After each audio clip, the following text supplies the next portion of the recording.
ओम शांति। 7 अगस्त 2026 के ईश्वरीय महावाक्य पहले सुनते हैं मुरली के मुख्य पॉइंट्स। बाबा ने कहा, मैं संगम पर ही आता हूँ और आकर तुम बच्चों को नर से नारायण बनाने के लिए सतो प्रधान पढ़ाई पढ़ाता हूँ। जो अच्छी तरह ज्ञान सुनेंगे उनको सतोगुणी कहेंगे, जो थोड़ा सुनेंगे उनको रजोगुणी और जो सुनते ही नहीं उनको तमोगुणी कहेंगे। फिर बाबा ने कहा, तुम बच्चों की बुद्धि में अब सारा ज्ञान आ गया है तो सबको योग की यात्रा बताते रहो। तुम्हें अपने ही तन मन धन से सेवा करनी है।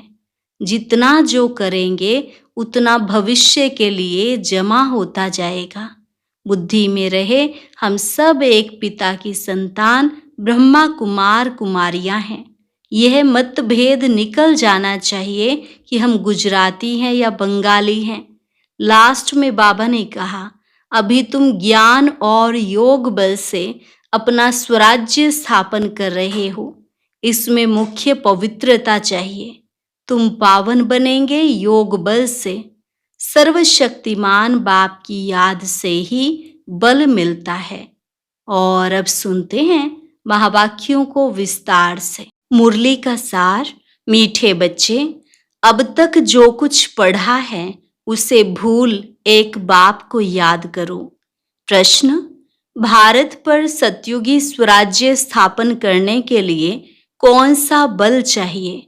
उत्तर, पवित्रता का बल। तुम सर्वशक्तिवान बाप से योग लगाकर पवित्र बनते हो। यह पवित्रता का ही बल है जिससे सतयुगी स्वराज्य की स्थापना होती है। इसमें लड़ाई आदि की कोई बात नहीं। ज्ञान और योग बल ही पावन दुनिया का मालिक बना देता है। इसी बल से एक मत की स्थापना हो जाती है। गीत, आखिर वह दिन आया आज। ओम शांति। बच्चों ने गीत सुना। यह गीत कोई अपना बनाया हुआ नहीं है। जैसे और वेदों शास्त्रों का सार समझाया जा रहा है, वैसे यह भी जो गीत बनाए हैं उनका भी सार समझाते हैं। बच्चे जानते हैं कि खिवैया व बागवान व सद्गति दाता एक ही बाप हैं। भक्ति करते हैं जीवन मुक्ति के लिए, परंतु जीवन मुक्ति व सद्गति दाता एक भगवान है। उसका अर्थ बच्चे ही समझ सकते हैं, मनुष्य नहीं समझते हैं। सद्गति अर्थात दुख से छुड़ाकर शांति की प्राप्ति कराते हैं। भारतवासी बच्चे जानते हैं कि यहाँ पवित्रता सुख शांति थी, जबकि इन लक्ष्मी नारायण का राज्य था। राधे कृष्ण का राज्य नहीं कह सकते। वास्तव में माताओं की हम जिन्स राधे हैं, उनको जास्ती प्यार करना चाहिए। फिर भी श्री कृष्ण को बहुत प्यार करते हैं, झूले में झुलाते हैं। श्री कृष्ण की जन्माष्टमी भी मनाते हैं, राधे की जयंती नहीं मनाते हैं। वास्तव में मनाना चाहिए दोनों का। समझ तो कुछ है नहीं। उन्हों की जीवन कहानी को तो कोई जानते नहीं। बाप आकर अपनी और सबकी जीवन कहानी सुनाते हैं। मनुष्य कहते भी हैं शिव परमात्मा नम है, परंतु उनकी जीवन कहानी को नहीं जानते। मनुष्य की जीवन कहानी को हिस्ट्री ज्योग्राफी कहा जाता है। दुनिया की हिस्ट्री ज्योग्राफी तो गाई जाती है ना। कितने इलाके पर राज्य करते थे, कितनी जमीन पर राज्य करते थे, कैसे राज्य किया, फिर वह कहाँ गए, यह बातें कोई नहीं जानते। तुम बच्चों को अच्छी रीति समझाया जाता है। रचयिता और रचना की नॉलेज बच्चों को समझाते हैं। तुम बच्चों को मालूम पड़ गया है कि बरोबर अब कलयुग का अंत है और सतयुग का आदि है। संगम पर ही परम पिता परमात्मा आकर मनुष्य को पतित से पावन देवता बनाते हैं। उत्तम पुरुष अथवा पुरुषोत्तम बनाते हैं, क्योंकि इस समय के मनुष्य उत्तम नहीं हैं, कनिष्ठ हैं। उत्तम, मध्यम, कनिष्ठ, सतो रजो तमो होते हैं। जो अच्छी तरह ज्ञान सुनेंगे उनको सतो गुणी कहेंगे। जो थोड़ा सुनेंगे उनको रजोगुणी कहेंगे, जो सुनते ही नहीं उनको तमोगुणी कहेंगे। पढ़ाई में भी ऐसे होता है। तुम बच्चों को सतोप्रधान पढ़ाई चाहिए, इसलिए सतोप्रधान लक्ष्मी नारायण बनने का तुमको ज्ञान दिया जाता है। नर से नारायण, नारी से लक्ष्मी बनना है। गीता के लिए भी तुम कहते हो कि यह है सच्ची गीता। तुम लिख भी सकते हो, यह है सच्ची गीता पाठशाला, अर्थात सत्यनारायण बनने की कथा अथवा सच्ची अमर कथा, सच्ची तीजरी की कथा। चित्र तो सब तुम्हारे पास हैं, इनमें सारा ज्ञान है। तुम बच्चे अब प्रतिज्ञा करते हो कि हम प्रजापिता ब्रह्मा कुमार कुमारियां भारत को सतोप्रधान स्वर्ग बनाकर छोड़ेंगे। तुमको इत्तला खबर करनी है। गांधी जी भी पावन राज्य चाहते थे, तो जरूर अब पतित राज्य है। यह कोई समझ नहीं सकते कि हम खुद पतित हैं। रावण है 5 विकार, कहते हैं राम राज्य चाहिए, तो जरूर आसुरी संप्रदाय ठहरे ना। परंतु यह किसकी बुद्धि में नहीं आता है। कितने बड़े बड़े गुरु लोग भी इतना नहीं समझते हैं। तुम बच्चे इत्तला करते हो कि हम श्रीमत पर ब्रह्मा द्वारा 5000 वर्ष पहले मुआफिक दैवी राज्य स्थापन करेंगे। यह है पुरुषोत्तम संगम युग, जबकि कनिष्ठ पुरुष से सतो प्रधान पुरुषोत्तम बनते हो। मर्यादा पुरुषोत्तम आदि सनातन देवी देवता धर्म ही है। अब एक ही देवी देवता धर्म की स्थापना होती है, फिर दूसरे धर्म होंगे ही नहीं। तुम बच्चे सिद्ध कर समझाते हो कि सतयुग में एक धर्म, एक ही राज्य था। भल त्रेता में सूर्यवंशी से बदल चंद्रवंशी में जाते हैं, परंतु होगी एक ही भाषा। अब तो भारत में अनेक भाषाएं हैं। बच्चे जानते हैं कि हमारे राज्य में एक ही भाषा थी। आजकल तो बहुत कुछ देखते रहेंगे, जैसे मुसाफिरी से नजदीक आते जाते हैं। अपने देश तरफ तो खुश होते हैं कि अब अपने घर आ गए, बस अब जाकर मिलेंगे। तुमको भी अपनी राजधानी का साक्षात्कार होता रहेगा, अपने पुरुषार्थ का भी साक्षात्कार होगा। देखेंगे कि बाबा हमको कितना कहते हैं कि पुरुषार्थ करो, नहीं तो हाय हाय करेंगे और पद भी कम हो जाएगा। योग की यात्रा सबको बताते रहो। समझाना तो बहुत सहज है, सीढ़ी कितनी सहज है। जो देरी से आते हैं उनको दिन प्रतिदिन सहज ज्ञान मिलता है। 1 हफ्ता समझाने से ही सहज समझ जाएंगे। चित्र ऐसे बने हुए हैं जिनमें एक्यूरेट समझानी है। 84 जन्मों का चक्र बिल्कुल ठीक है। यह भारतवासियों के लिए है। तुम बच्चों की बुद्धि में सारा ज्ञान है। तुम जानते हो कि पतित पावन सदगति दाता शिव बाबा की मत पर हम फिर से सहज राजयोग बल से अपने तन मन धन से भारत को स्वर्ग बनाते हैं। दूसरे कोई का हम नहीं लगाते हैं, अपने ही तन मन धन से सेवा करते हैं। जितना जो करेंगे वह अपने भविष्य के लिए बनाते हैं। तुम ही घर के भांति हो। तुम्हारे से ही बाबा सतयुगी स्वराज्य स्थापन करा रहे हैं। खर्चा भी तुम ही करेंगे। तुम्हारा कोई जास्ती खर्चा नहीं है। तुमको सिर्फ शिव बाबा को याद करना है। कन्याओं को क्या खर्चा करना है? उनके पास कुछ है क्या? बाबा बच्चों से क्या फी लेंगे? कुछ भी नहीं। स्कूलों में तो पहले फीस की बात करते हैं। वहां कितना पढ़ाई में खर्चा होता है। यहाँ तो शिव बाबा बच्चों से कैसे पैसा लेंगे? शिव बाबा को अपना घर थोड़े ही बनाना है जो पैसा लेंगे। तुम बच्चों को भविष्य स्वर्ग में जाकर हीरे जवाहरों के महल बनाने हैं। इसलिए तुम यहाँ जो करते हो उसका रिटर्न भविष्य में तुमको महल मिल जाता है। यह बड़ी समझने की बातें हैं। जितना जो तन मन धन से सेवा करेंगे वह ऐसा वहां पाएंगे।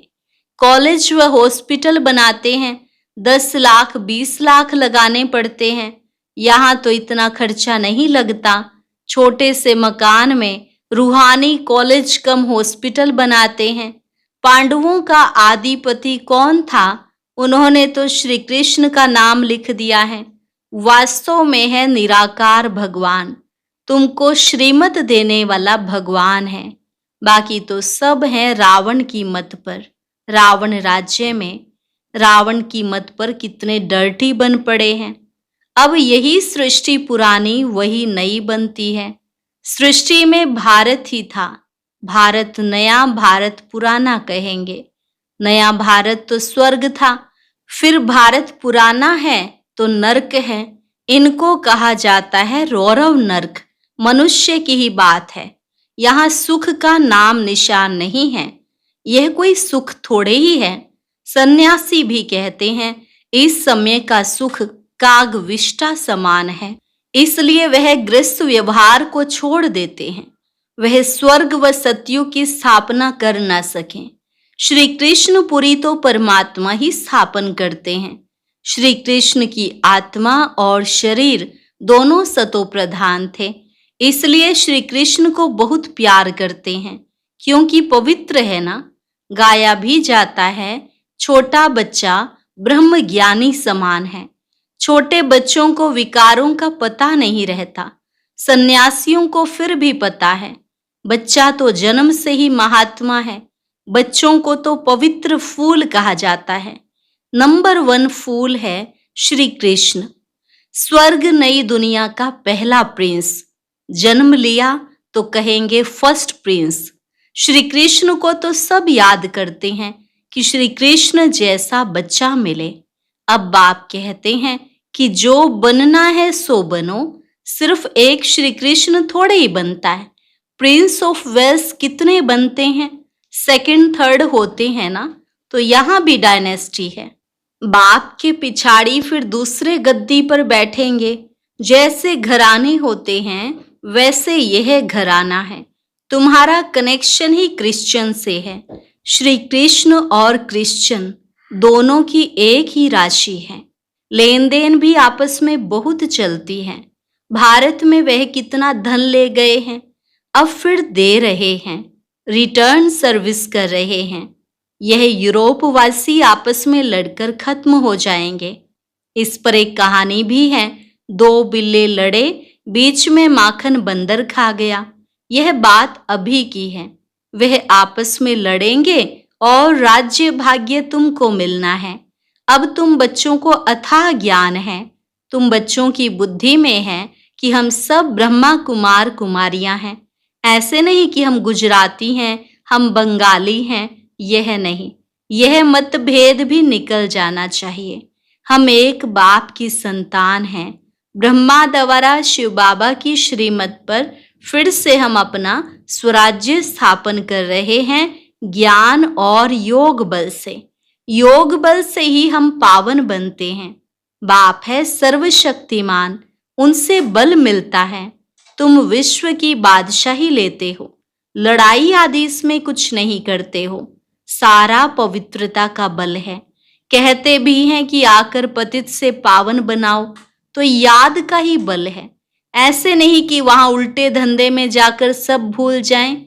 यहाँ सम्मुख तो ज्ञान सागर की लहरें देखते रहते हैं। नदियों में तो वह लहरें नहीं होती हैं।